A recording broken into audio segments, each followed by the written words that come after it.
Friends, ವೇಳಾಪಟ್ಟಿ ಪ್ರಕಾರ ಸರ್ಕಾರಿ ನೇಮಕ. ಓಕೆ, ಸೊ ಏನೊಂದು ವೇಳಾಪಟ್ಟಿ ಇರುತ್ತೆ, ಆ ಒಂದು ವೇಳಾಪಟ್ಟಿ ಪ್ರಕಾರನೇ ಒಂದು ಸರ್ಕಾರಿ ನೇಮಕಾತಿಯನ್ನ ನಡೆಸಬೇಕು. ಸೊ ರಾಜ್ಯದಲ್ಲಿ ಇನ್ಮುಂದೆ ಕಾಲಮಿತಿಯಲ್ಲಿ ಖಾಲಿ ಹುದ್ದೆಗಳ ಭರ್ತಿ.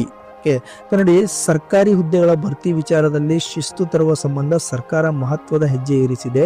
ಸೊ ವಿವಿಧ ಇಲಾಖೆಗಳಲ್ಲಿ ಖಾಲಿ ಇರುವ ಹುದ್ದೆಗಳ ನೇಮಕಾತಿ ಪ್ರಕ್ರಿಯೆಗಳನ್ನು ನಿರ್ದಿಷ್ಟ ಕಾಲಮಿತಿಯೊಳಗೆ ಪೂರ್ಣಗೊಳಿಸಲು ಅನುವಾಗುವಂತೆ ಸಿಎಂ ಅಧ್ಯಕ್ಷತೆಯಲ್ಲಿ ನಡೆದ ಸಭೆಯಲ್ಲಿ ತೀರ್ಮಾನಿಸಲಾಗಿತ್ತು. ಆ ಪ್ರಕಾರ ಆಯ್ಕೆ ಪ್ರಾಧಿಕಾರ ಪ್ರತಿ ವರ್ಷ ಹುದ್ದೆಗಳನ್ನು ಬಿಡುಗಡೆ ಮಾಡುವ ಕುರಿತು ನೇಮಕ ಪ್ರಾಧಿಕಾರಗಳು ನೇಮಕ ಪ್ರಕ್ರಿಯೆ ಪೂರ್ಣಗೊಳಿಸಲು ಅನುಗುಣವಾಗುವಂತೆ ಅನುಸರಿಸಬೇಕಾದ ವಾರ್ಷಿಕ ವೇಳಾಪಟ್ಟಿ ನಿಗದಿಪಡಿಸಲಾಗಿದೆ.